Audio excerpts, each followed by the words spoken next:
was at like a very small event in Greenwich Village and somebody came by and said, I just saw reading your book at a cafe, Malcolm Gladwell. And I was like, oh, darn, you critiquing me back in the New Yorker. Well, hold on. For the website where I gently pushed back against some of your more outrageous assertions. Okay. I'm open to someone sending me a good source. Nobody has produced a source that seems real to me.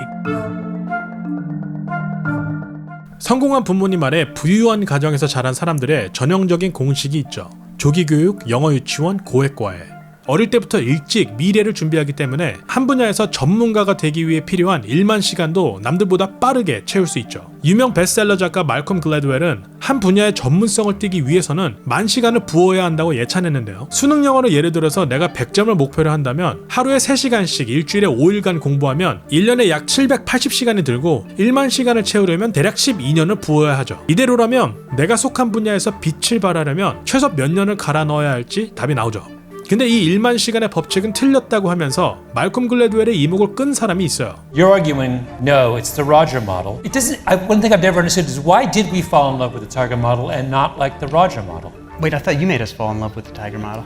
Don't blame me. I thought we would start by talking about how we know each other. Can I say how we know each other? You go first. Okay, our first date was, I guess, me criticizing some of your work in my first book. Yes. I was at like a very small event in Greenwich Village and somebody came by and said, I just saw reading your book at a cafe, Malcolm Gladwell. And I was like, oh, darn. I didn't think it would get on your radar. Yeah. And then our second date was you critiquing me back in the New Yorker, also being very positive, but also critiquing me back. Hold on. I wrote an article for the magazine, which was the warmest, sweetest embrace of your book. Yes. And then I did a separate piece for the website where I gently pushed back against some of your more outrageous assertions. Okay. And then, I'm going to pick up the story from here. Okay.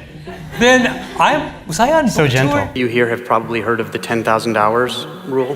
Maybe you even model your own life after it. Basically, it's the idea that to become great in anything takes 10,000 hours of focused practice, so you'd better get started as early as possible. If this 10,000 hours rule is correct, then we should see that elite athletes get a head start in so-called deliberate practice. This is coached, error correction focused practice, not just playing around. And in fact, when scientists study elite athletes, they see that they spend more time in deliberate practice, not a big surprise. When they actually track athletes over the course of their development, the pattern looks like this. The future elites actually spend less time early on in deliberate practice in their eventual sport. Put them through 10,000 hours of deliberate practice, they could all end up being good cardiac surgeons.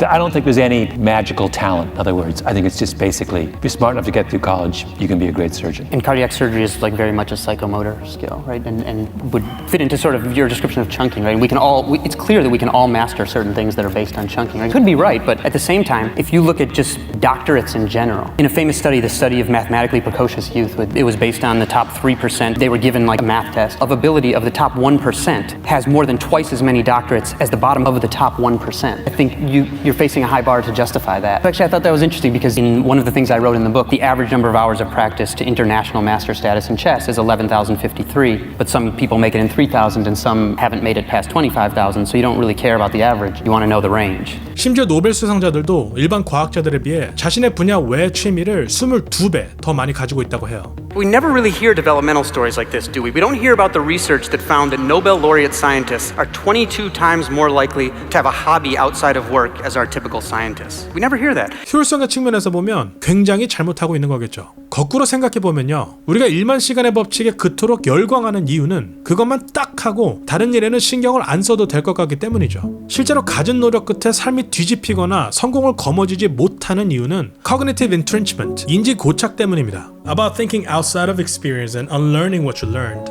How important are they to fulfill the way of range? Very important. So there's something called cognitive entrenchment that is when, there's actually a bunch of different terms for it. Something called the Einstellung effect is basically when people have learned how to do a certain type of problem solving, they will often continue to do the same thing even when it's no longer the right solution. Like if you have a team, what predicts that's facing a new problem. And so when you're facing difficult problems, what you really want is people who can bring to bear this very broad thinking that allows them to identify structurally similar problems.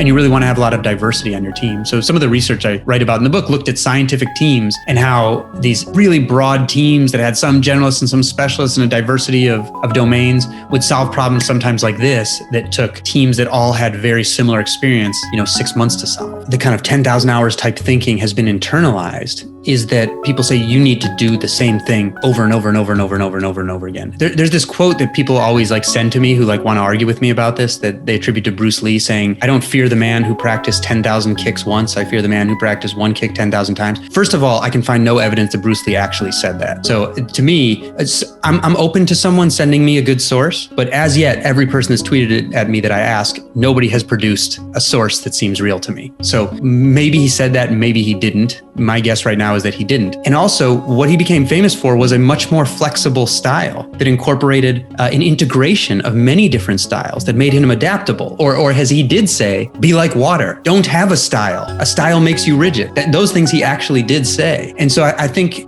when we get into that practice one kick 10,000 times, that is actually contrary to a huge body of scientific literature on skill learning that says you don't want to do that, because what happens is things quickly get too easy when you do that. It's like going to the gym and lifting the same weights the same number of times every day. That does not cause you to adapt. That doesn't cause physiological adaptation. You need to do different things. So when we do the same thing over and over, we get into this so-called rut of competence, where you get good enough at something that it becomes easy, and then you're no longer improving anymore. You have to proactively try to avoid that by finding things that make you feel incompetent, that make you uncomfortable. So when I felt like I was getting complacent in my own writing, I went and took an online beginner's course for fiction writing, right? I'm not writing fiction. I'm also not, a beginning writer, but it instantly put me in this place where I felt incompetent, and that's what you're looking for. And it was a huge value to me. Range would not have turned out as the book that it is had I not taken an online beginner's fiction writing course, even though I'd already written a best-selling nonfiction book and could have just said I've figured it out. I don't need any more. But I think we always need to be looking, even though it's uncomfortable. Once you're competent at something, your instinct is to just keep doing it. And that is, in fact, what we generally do. But I think we need to be hunting for things that are outside of our comfort zone, because that is in fact what causes you to improve. 고로 성공한 사람들은 만시간 동안 한 가지만 연마한 사람들이 아니라 계속해서 새로운 자극을 찾고 도전을 즐기는 사람들이죠. 어떤 틀을 만들어 놓고 그 밖의 일들을 걱정만 하는 사람들이 아니죠. There's a likelihood that people sort of underestimate the ability of transformation through training. That said, I think it's very task dependent. So Phil Ackerman, the guy who designed one of the complicated, Georgia Tech, one of the complicated air traffic controller tests, has found that the more open a task is, the more unlimited the moves are, the greater the differences become with training. More people diverge as they train. And the more closed the task is, the more they converge with training. And so I guess the question would be, is cardiac surgery an open or closed task? Be formless, shapeless, like water. Now you put water into a cup, it becomes the cup. You put water into a bottle, it becomes the bottle. You put it in a teapot, it becomes the teapot. Be water, my friend.